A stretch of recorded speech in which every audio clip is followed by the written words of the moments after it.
The history of the Navy Chaplain Corps traces its beginnings to November 28, 1775, when the second article of Navy Regulations was adopted. It stated that the commanders of the ships of the 13 United Colonies are to take care that divine services be performed twice a day on board, and a sermon preached on Sundays, unless bad weather or other extraordinary accidents prevent. Although chaplains were not specifically mentioned in this article, one can infer that Congress intended that an ordained clergyman be part of ship's company. For 240 years, Navy chaplains have been where it matters, when it matters, with what matters to ensure our people are able to practice and grow in their faith, regardless of where the Navy, Marine Corps, or Coast Guard send them.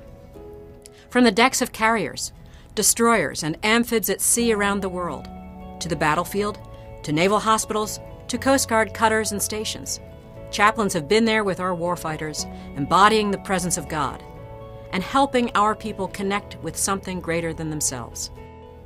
Chaplains like Thomas Conway on the USS Indianapolis, who braved shark-infested waters in World War II to bring peace and comfort to those adrift in the Philippine Sea awaiting rescue.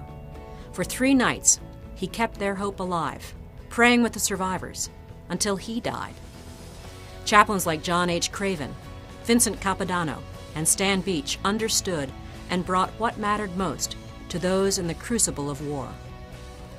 These giants, on whose shoulders we stand, reminded our people that the one who created the world holds them in the worst of times and will not forsake them.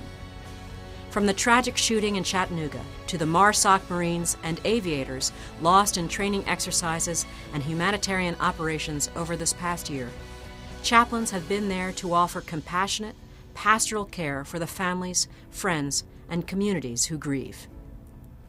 Even in the midst of a generation that seems increasingly distant from matters of religion and faith, chaplains are there to remind people of the love of God and to support them as they develop their own faith identity. In the words of the Sergeant Major of the Marine Corps, chaplains often serve as the bezel ring that keeps our Marines' moral compass pointed to the true north.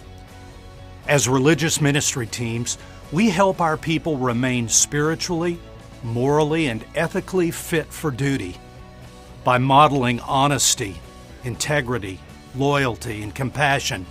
We help ensure our Marines are poised to meet the demands of military life and to uphold our core values of honor, courage, and commitment. We also remain committed to walk alongside our wounded, ill, and injured, who in many cases are still coming to terms with their combat experiences and the indelible mark these experiences have left behind. We're there for them, where and when it matters, as they navigate the course towards recovery and healing. It is for these brave men and women that we serve as a reminder of a God who is Semper Fidelis, always faithful. A God who, in the words of Jeremiah, has plans to prosper you and not to harm you, plans to give you hope and a future.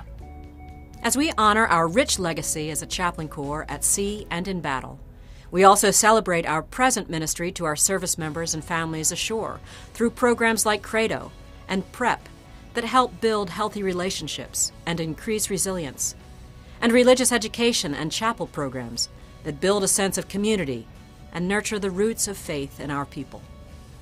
To all our chaplains in the active and reserve components, I say thank you. Thank you for answering the call to serve.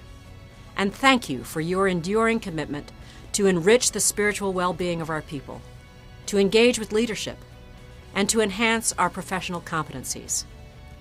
It is indeed a privilege to serve as your Chief of Chaplains, as together we uphold the legacy of service of those who have gone before us. Wherever you're celebrating, happy anniversary, and know that what you do matters.